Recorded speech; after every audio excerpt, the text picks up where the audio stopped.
We are not mudsills. This is Law and Society. Please subscribe. People in power wrongly believe that regular workers are their mudsills, that workers are menial parts of society who only contribute their labor to build empires and have no right to the majority of the fruits of their labor.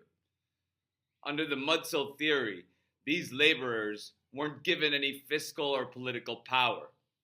These mudsills were only given scraps, no education, barely enough food, no human rights, and no say in how their lives will be shaped.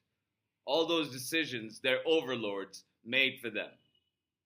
And while we have moved from that barbaric ideology during slavery to a more equal society, in today's K-shaped economic world, it seems clear that the ultra-wealthy captains of industry feel very much like Senator Hammond did when he introduced this mudsill theory into political discourse. That they get to stand and benefit from the daily work done by the workers. That they get to enjoy the benefits earned by labor of working people while working people struggle and are left with scraps. All while the ultra-rich and powerful spend the fortunes workers labored to create. In truth, workers aren't mudsills, but rather the very ground upon which powerful people tread. The benefits workers are owed aren't gifts or bonuses for their work. They are owed the fruits of their labor.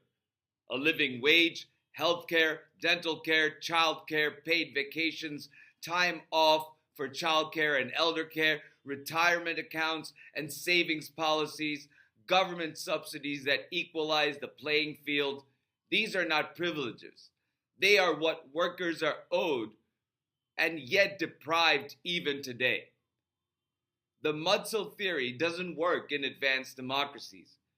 Regular people are educated now. We have a sense of what it means to have human rights. We know that we are all born with an equal right to exist. We know that we are all owed dignity in life and death. Today's society values human capital, and working people can shake the foundations of ivory towers should the need arise.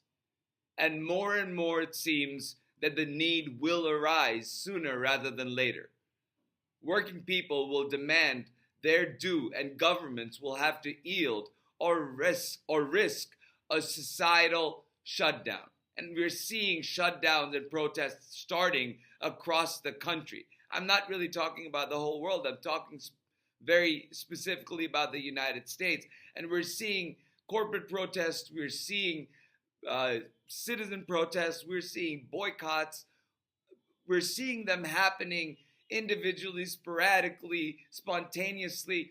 And there is a call for that sort of inequality and disparity to be brought back down for an equal playing field. But the message is massive yet not organized in a way to send really a signal, as somebody that I listen to on YouTube would say.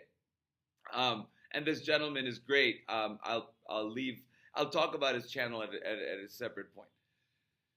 But it will only happen if regular people like us raise our voices and demand to be heard.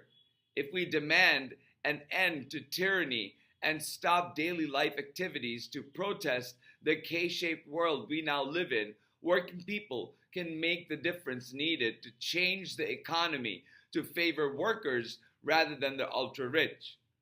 That is all in theory, of course, because it would require massive public support for workers' rights and government subsidies for the needle to move in our favor. We're seeing that support grow as tyranny bears down on us.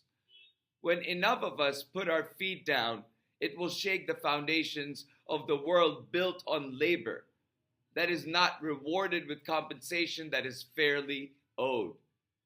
That time of change and elemental transformation is fast approaching. Protests are growing and regular people are waking up to the threats we face. A future with no safety nets, no support of a functioning society, no standards of living a dignified life. The masses are feeling the pain. And as the pain compounds, our voices will get louder and the earth will shake. Nobel laureate and Eastern philosopher Rabindranath Tagore wrote this. We are all kings. We are all kings in this, our land of kings. If not, then on what terms will we meet our king? Thank you for listening, and I'll talk to you soon.